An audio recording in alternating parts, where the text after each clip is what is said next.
Let's talk about missed opportunities today on what the heck is happening in HR. For our podcast disclaimer, please visit the episode description.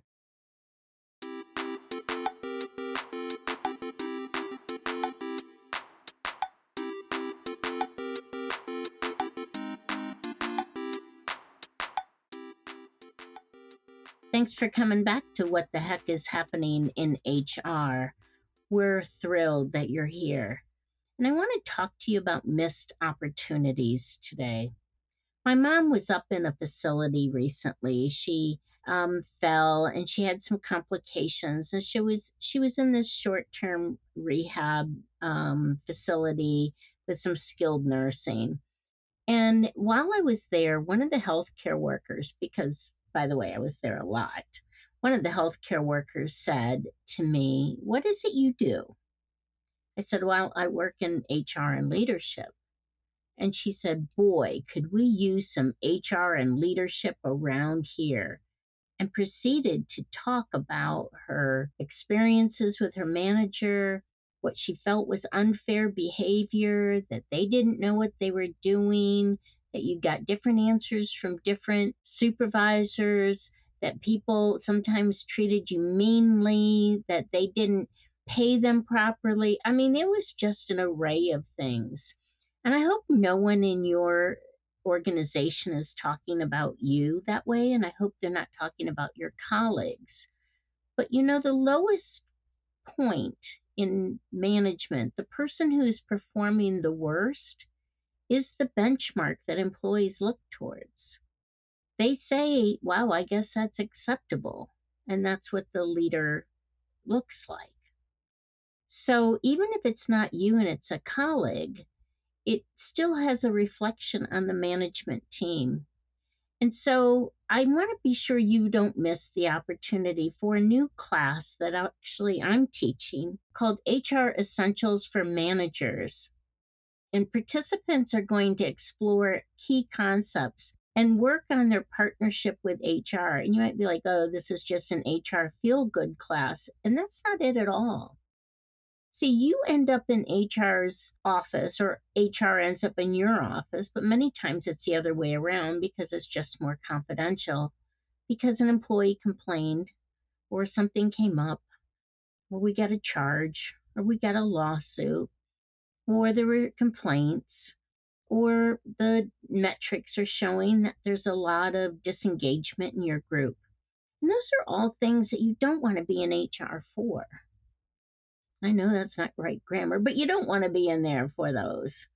However, there are a lot of things you could be in the HR department because you wanted to do them.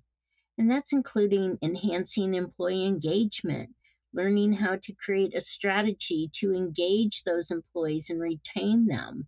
Make sure that you're not just being fun, but also fair, that you're conducting performance reviews appropriately, and that you're asking for advice. You're asking them to look at it with fresh eyes and give you their feedback, that you understand the latest in the laws. You understand the difference between exempt and non-exempt.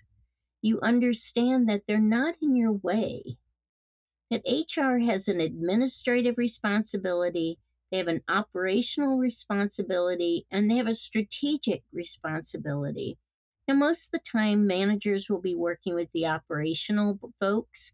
The compliance folks or the administrative people are generally working on the posters, could be FMLA recording, could be working with payroll, could be processing within HRIS, but it's all compliance related, looking at the reports, looking at metrics, understanding what is going on there, getting, again, those posters up, getting filings out, COBRA, all of those sorts of things. Very important. It is expected that those things get done.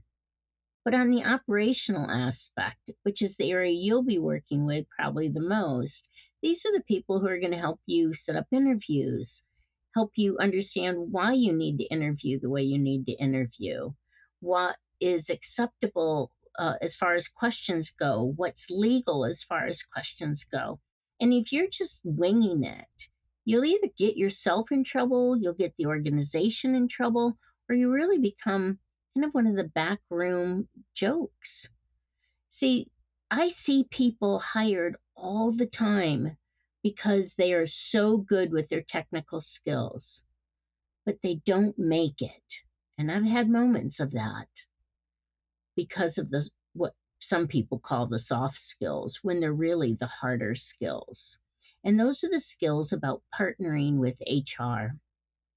And when I mean partner, I mean understand where they're coming from, engage with them to be able to succeed in your career, not just your employee's career, but those HR folks are the same ones working on succession plans. They're the same ones that when another position comes open, that management is turning to and saying, well, who do you think should be coming up from the supervisory ranks?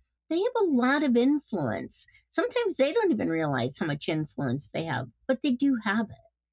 And so it's really important to build that compliance network, that administrative network, and hopefully eventually a strategic network with them. And all of that will help you build your career and help you have a very solid organization of your own.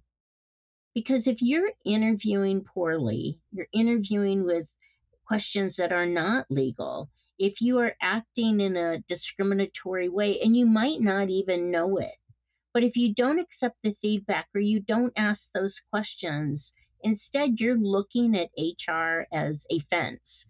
And I've had supervisors who have said, well, don't go to HR, whatever you do, let's figure this out, but don't go to them. HR is not the place where you get in trouble. HR is the place where they can help you take the most and the biggest revenue line you have, or the resource line on your budget, and those are your people. And how do you get their potential out of each one of those individuals? The people you work with to do that are the people, and that's HR. So we have a class starting shortly on this, and it's just really a fabulous class. You will have some breakouts. You're going to get tons of resources. I'm going to give you real lawsuit cases. I'm going to give you things you can take into the morning and apply right away. This is a class that you should be taking if you want to grow in your career. And you're like, well, Kelley, I've been a manager for 5 years already. I already know this. I can bet you don't. I can bet you don't. Because working with this many generations in the workplace has never happened before. So I hope you'll join me for the class. It's called HR Essentials for Managers. And it's put on, with me and teaching it, but for University of South Florida Corporate Training and Professional Education. I sure hope you'll look into it, and I hope you'll join me in the class, and I hope you'll join me every Monday as we drop new episodes here on what the heck is happening in HR.